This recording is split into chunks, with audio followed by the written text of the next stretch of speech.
Hey, come on over, have some fun with Crazy Taxi. It's party time. Let's go ride. Let's go make some crazy money.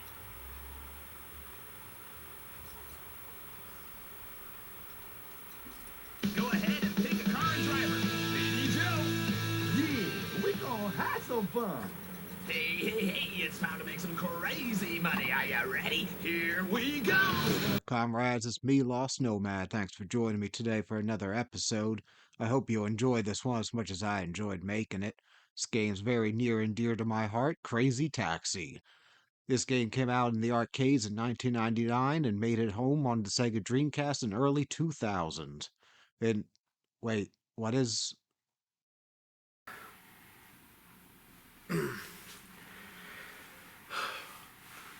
Hey, what's up, comrades? It's me, Nomad. I'm here today with a heavy heart. My poor Naomi has passed away. It's been a long time coming, I'll be honest with you. One reason I've been a little bit delayed on putting out some videos lately, my Dreamcast has been terminally ill.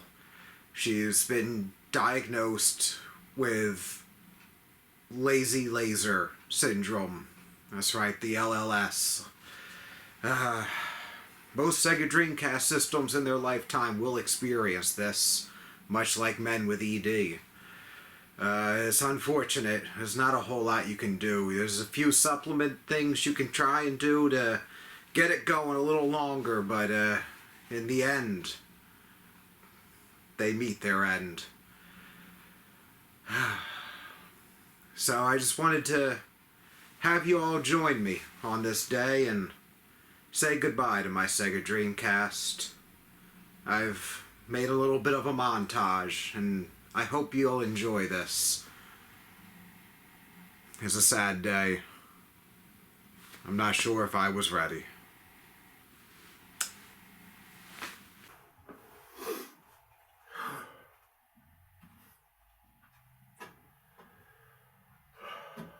Rest in peace, my sweet Naomi.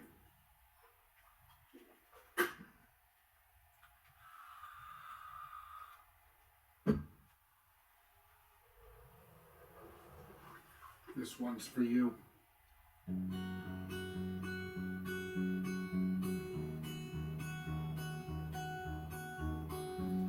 When's the last time I told you I loved you?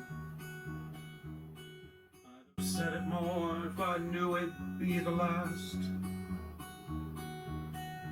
We had so many sweet dreams together, my sweet, sweet Dreamcast. We would frolic and we would play, you were always there to stay. There's nothing so short in life than I was for you and you for me. With you gone now, I don't know what to do. I guess I'll play some Xbox or PlayStation 2.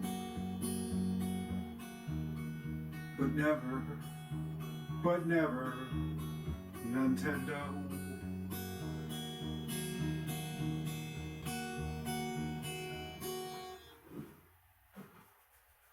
Hey, come on over, have some fun with Crazy Taxi. Crazy Taxi. It's party time. Let's go ride. Let's go make some crazy money.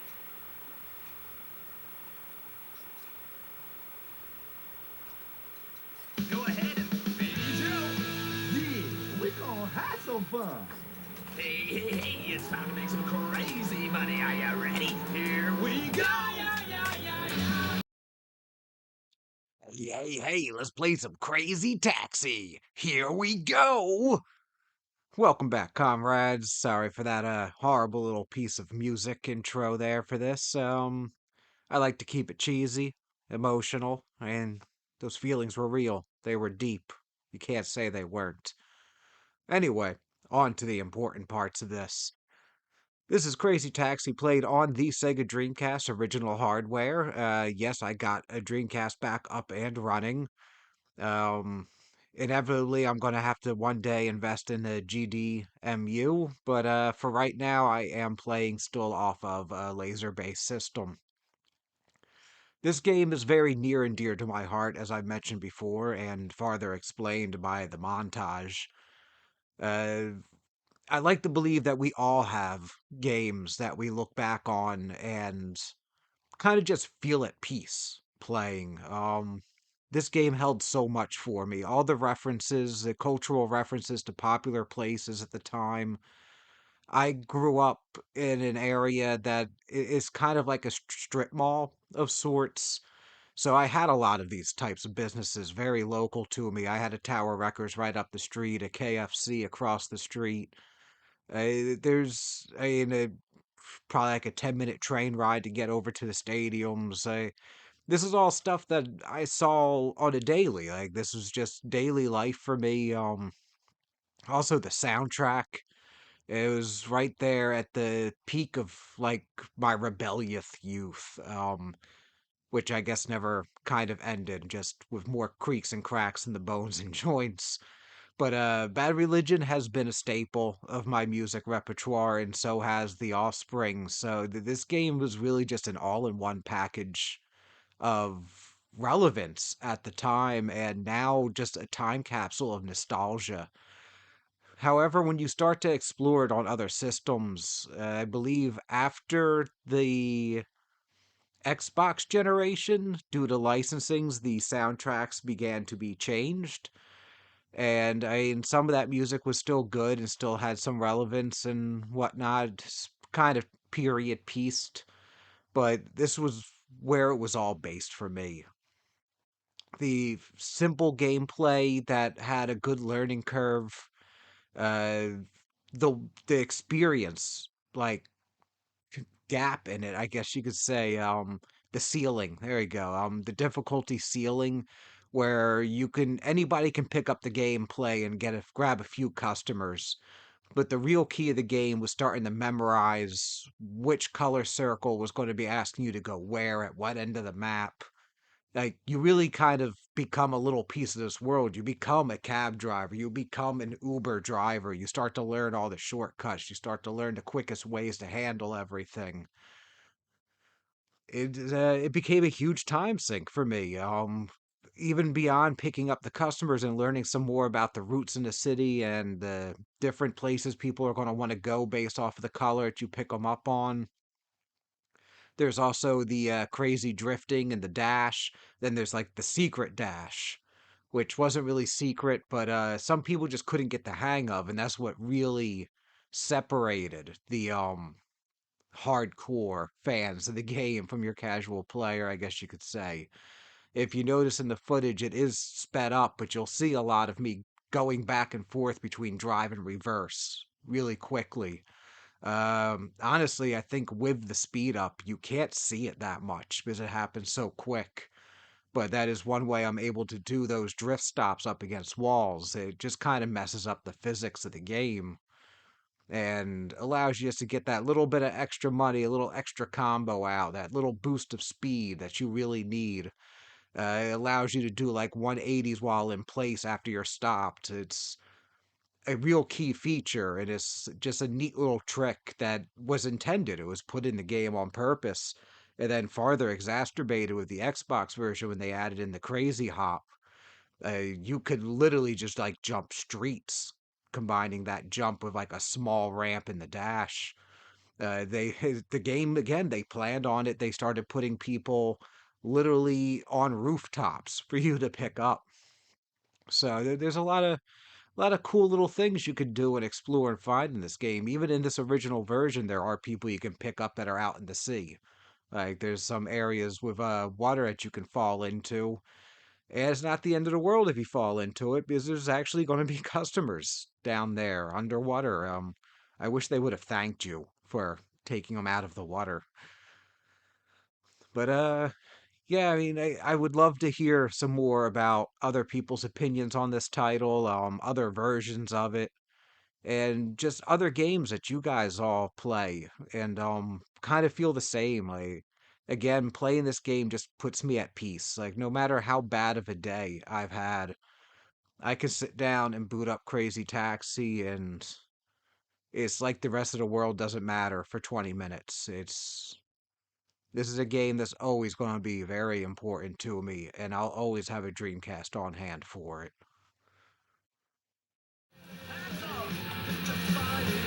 All right, it's time to check out how you did today. Now let's take a look. Awesome! That's it. You're the crazy coolest cat I've ever seen. Can you get any better? Welcome back, comrades. I hope you enjoyed today's episode. It took a long time and a lot of work to get this up and running. Good news is, though, that the Dreamcast is up and running again. Perhaps not that exact model. I do use a black Sega Sports Edition Sega Dreamcast, which is actually the system that just died on me and was used to capture the footage you watched today. So, I kind of lied, but I didn't. Like, all the capturing and everything you saw was real. The Dreamcast in my video that you saw was an old Dreamcast of mine, and it did pass away prematurely. I've yet to diagnose the problem. I haven't really been up to digging deeper into it. It went bad before I really started doing repair work. So I knew its laser was still good, so I just swapped its laser out with my Sega Dreamcast Sports Edition. And that one's up and running now. Probably not for super long, but hopefully long enough. I'm probably going to finally cave in and get a GDMU. I will most likely post up a little bit of footage on how to adjust, fix, or replace a laser for a Dreamcast. In case you ever find yourself in a position similar to this, it's better to get an extra day or two out of the system, week, month maybe, wrap up some projects, get to play a game that means something to you one more time before you try to replace it or repair it for real. So I'll put that information out there. I'm sure there's a lot of other footage and videos you guys could use, but I'm trying to just get more repair stuff on the channel, hence the name of this channel. So that's a good place for me to start. I got a lot of stuff in the backlogs ready to go. I got 2 more videos already on the chopping board. One will be for a classic NES game, and another will be for, yes, you guessed it, another Sega Dreamcast title, which I planned on using for my Christmas special. So I'm going to put a little extra love and care into that video, and I hope you all enjoy that. This is posting up a bit late. I was hoping to catch the end of November for mental health awareness, and I wanted to touch on that a little bit, just on saying it is real. We do need to take care of ourselves. We do need to take breaks, and the whole purpose of this video was supposed to be shoot it and wrap it in one day. Some footage of Crazy Taxi. I give a little PSA about taking care of yourselves and playing that game that just takes you back. And here we are, a month behind schedule. These things happen. But just to wrap this up and bring it on home, I've touched on it during the footage of the gameplay, but again, Crazy Taxi, phenomenal game for me. Huge influence to things I like, lots of nostalgia. It's no matter how bad I feel, just playing that game just kind of gives me a feeling of control again. It gives me that nostalgia dose that I need. It's a perfect place and time when that game came out, and it just takes me back to a simpler, better time. And I'd love to know if there's any games, movies, CDs, any kind of media, anything you guys do that makes you feel the same way. If you have that comfort item that just makes you feel secure, makes the bad day a little better, helps you escape in some way, throw it down into the comments. Let me know. Let's talk about it. Remember, I love you, comrades. Have a good one. Thanks again for joining me on this little adventure, comrades. I hope you enjoyed.